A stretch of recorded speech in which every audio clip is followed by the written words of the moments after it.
जो पा लिया उसे खोया नहीं करते, जो खो गया उसके लिए रोया नहीं करते, उनके ही सितारे चमकते हैं जो मजबूरियों का रोना रोया नहीं करते। नमस्कार दोस्तों, मेरा नाम है रोशन और आप देख रहे हैं all in one classes Lauriya. दोस्तों, आज हम इस वीडियो में लेके आए हैं संस्कृत व्याकरण का वर्ण। आज हम लोग इस वीडियो में समझेंगे कि वर्ण क्या होता है, वर्ण कितने प्रकार के होते हैं, वर्ण में कौन कौन से आते हैं, स्वर वर्ण क्या है, व्यंजन वर्ण क्या है, इत्यादि सभी टॉपिक को इसमें हम लोग कंप्लीट करेंगे। इसके साथ साथ जो आगामी परीक्षा 2024 का जो क्लास 10th के लिए जो आने वाला है, वो उसके लिए सबसे ज्यादा इंपॉर्टेंट होने वाला है। इसके अलावा हम आपको ये भी बता दें कि इस चैप्टर में हम लोग संस्कृत व्याकरण के साथ साथ हिंदी व्याकरण को भी लेके चलेंगे। तो आप इस वीडियो में बने रहिए और यदि आप इस चैनल पे नए हैं तो इसे सब्सक्राइब कीजिए और यदि आपको ये वीडियो अच्छा लग रहा है तो लाइक कीजिए, शेयर कीजिए, अपने दोस्तों में भी शेयर कीजिए ताकि वो लोग भी इसका आनंद उठा सके और अपने 2024 के एग्जाम के लिए अच्छे तरह से प्रिपेयर्ड हो सके। तो चलिए इस वीडियो को शुरू करते हैं। संस्कृत व्याकरण में वर्ण को अच कहा जाता है। तो सबसे पहले समझ लेते हैं वर्ण किसे कहते हैं। तो समझिएगा कि भाषा की सबसे छोटी इकाई, भाषा की सबसे छोटी इकाई जिसका खंड या टुकड़ा नहीं किया जा सके उसे वर्ण कहते हैं। जिस तरह हमारे शरीर का, मानव के शरीर का सबसे सूक्ष्मतम कण जो होता है वो कोशिका होता है, इससे ज्यादा सूक्ष्मतम कण नहीं हो सकता। उसी तरह संस्कृत व्याकरण का जो वर्ण है वह भाषा का सबसे छोटा इकाई होता है, इससे इसका और भी ज्यादा खंड या टुकड़ा नहीं किया जा सकता। जैसे कोई रेत ले लीजिए और रेत का जितना हो सके उतना तोड़ लीजिए और जो लास्ट में सबसे छोटा कण मिलेगा जिसके बाद से उसे तोड़ना पॉसिबल नहीं है उस कण को कहेंगे। उसी तरह भाषा की सबसे छोटी इकाई को ही वर्ण कहते हैं। अब वर्ण समझ गए कि वर्ण किसे कहते हैं। जैसे एक एग्जांपल के लेके समझाते हैं। इसमें लिखा हुआ है जैसे मोहन विद्यालयम गच्छति, मोहन जो है मोहन विद्यालय जाता है। तो अगर इस पूरे को ले तो पूरे को कहते हैं वाक्य। इस पूरा जो लिखा हुआ इसको कहते हैं वाक्य, जिसमें से ये मोहन, विद्यालयम और गच्छति ये तीन जो है वो शब्द हो जाएंगे। तो अब इस शब्द का और अगर हम टुकड़ा करें तो इसको कैसे टुकड़ा कर सकते हैं। तो मोहन का अगर हम टुकड़ा करें तो मोहन को लिख सकते हैं मो को लिख सकते हैं म प्लस ओ, हा को लिख सकते हैं हा, इधर को ना। तो मोहन को तोड़ सकते हैं मो जोड़ हा जोड़ ना। अब म को चाहे तो और तोड़ा जा सकता है। म को तोड़ेंगे तो आ जाएगा म अजोड़ अ, हा को तोड़ेंगे तो ह अजोड़ अ और न को तोड़ेंगे तो न अजोड़ अ। अब क्या इसके बाद इसको और भी ज्यादा टुकड़ा किया जा सकता है?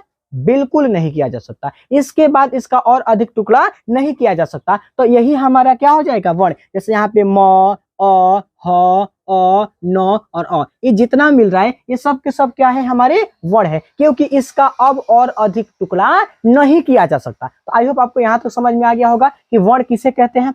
आप समझते हैं जो क्वेश्चन कहता है दो तरह से। आपसे अगर संस्कृत में पूछेगा कि वर्णों की संख्या कितनी होती है तो याद रखिएगा संस्कृत में वर्णों की संख्या जो होती है वो 50 होती है, लेकिन वही कहेगा हिंदी में वर्णों की संख्या तो 52, दो बढ़ जाता है। आगे बताएंगे कौन कौन सा बढ़ जाता है। तो क्वेश्चन कहेगा संस्कृत में वर्णों की संख्या कितने, 50, और हिंदी में वर्णों की संख्या 52। ओके, अब आगे समझते हैं। तो वर्ण, उसके बाद वर्ण को कितने भागों में बांटा गया है। तो वर्ण को मुख्यतः 3 भागों में बांटा गया है। वर्ण कितने प्रकार के होते हैं, 3 प्रकार के होते हैं। सबसे पहला स्वर वर्ण, दूसरा व्यंजन वर्ण और तीसरा अयोग्यवाह। अब हिंदी में जो है वह स्वर वर्ण और व्यंजन वर्ण ही देता है, अयोग्यवाह नहीं देता है। लेकिन संस्कृत व्याकरण में अयोग्यवाह एक स्पेशल आ जाता है, अलग से आ जाता है। इसको एक एक करके समझ लेते हैं। तो वर्ण कितने प्रकार के होते हैं, 3 प्रकार के होते हैं। पहला स्वर वर्ण, दूसरा व्यंजन वर्ण और तीसरा अयोग्यवाह। इसको यहीं पे खत्म कर देते हैं। देखो, आप सिर्फ वीडियो में बने रहो, खून में मिलाने की गारंटी है। हर वीडियो में हम ये बोलते हैं और आप सिर्फ जोशो जुनून के साथ पढ़ते रहो। उसके बाद ये आज के बाद इस टॉपिक से आपको एक भी प्रॉब्लम नहीं आएगा। तो चलिए आगे बढ़ते हैं।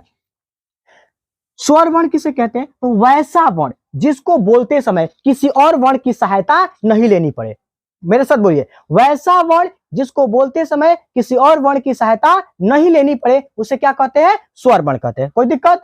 इसकी संख्या कितनी होती है, 13। एक एक करके पूरा याद करा देंगे, बस थोड़ा सा देखते रहिए। स्वर वर्ण की संख्या कितने, 13। स्वर वर्ण कितने प्रकार के होते हैं? 3 प्रकार के होते हैं। कौन कौन सा होता है? तो ह्रस्व स्वर, दीर्घ स्वर और प्लुत स्वर आगे पढ़ेंगे, अभी बस इतना ही समझिए। यहाँ पे समझिए, तो स्वर वर्ण किसे कहते हैं? वैसा वर्ण जिसको बोलते समय या जिसका उच्चारण करते समय किसी और वर्ण की सहायता नहीं लेनी पड़े, उसे कौन सा वर्ण कहेंगे? स्वर वर्ण कहेंगे। संख्या कितना? 13। फटाफट बोलते हैं सब। संख्या कितना? 13। प्रकार कितने? 3। कौन कौन से? ह्रस्व स्वर, दीर्घ स्वर और प्लुत स्वर। उसको आगे पढ़ेंगे, आगे समझिए। व्यंजन वर्ण किसे कहते हैं? तो वैसा वर्ण जिसको बोलते समय या जिसके उच्चारण करते समय स्वर वर्ण की सहायता लेनी पड़े। ध्यान समझना, स्वर वर्ण में किसी और वर्ण की सहायता नहीं लेनी पड़ रही है, लेकिन व्यंजन वर्ण में स्वर वर्ण की सहायता लेनी पड़ रही है। अर्थात वैसा वर्ण जिसको उच्चारण में स्वर वर्ण की सहायता लेनी पड़े, उसे कौन सा वर्ण कहेंगे? कौन सा वर्ण कहेंगे? व्यंजन वर्ण। बहुत बढ़िया। उसे कौन सा वर्ण कहेंगे? व्यंजन वर्ण कहेंगे। इसकी संख्या कितना होता है? 33। व्यंजन वर्ण की संख्या कितना होता है? 33। व्यंजन वर्ण कितने प्रकार के होते हैं? 3 प्रकार के। आगे समझेंगे, बस यहाँ पे इतना समझिए। व्यंजन वर्ण कितने प्रकार के होते हैं?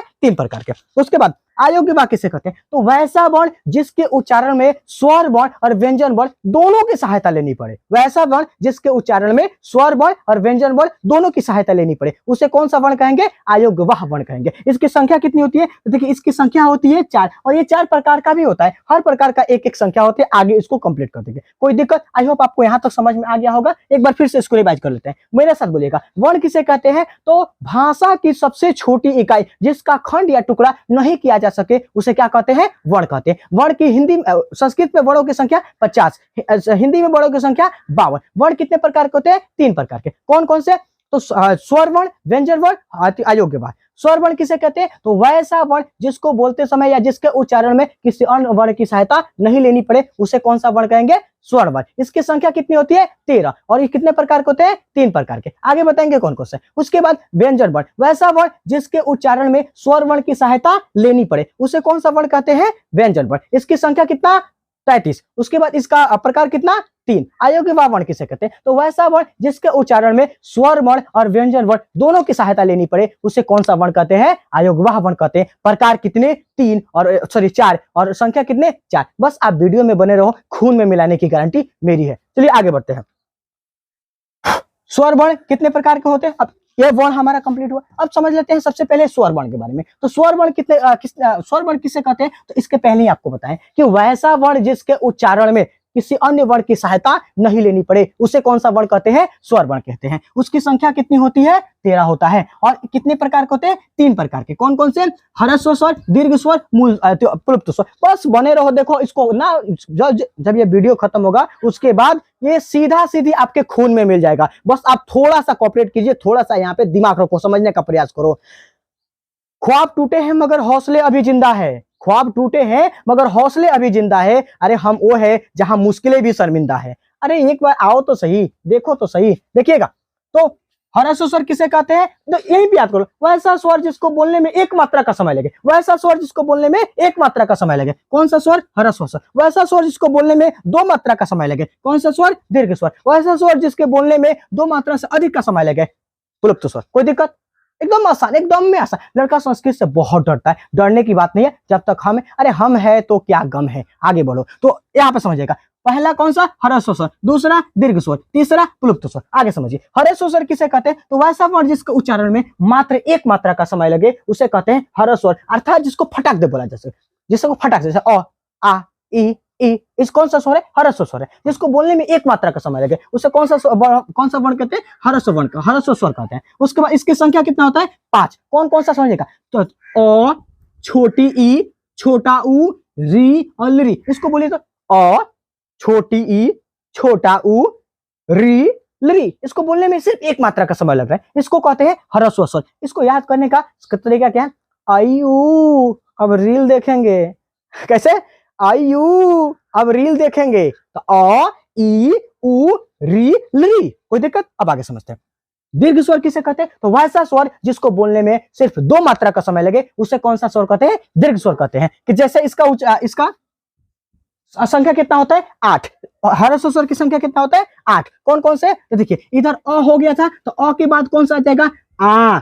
छोटी ई हो गया था, तो इसमें कौन आ जाएगा? बड़ी। छोटा ऊ हो गया था, तो कौन आ जाएगा? बड़ा ऊ।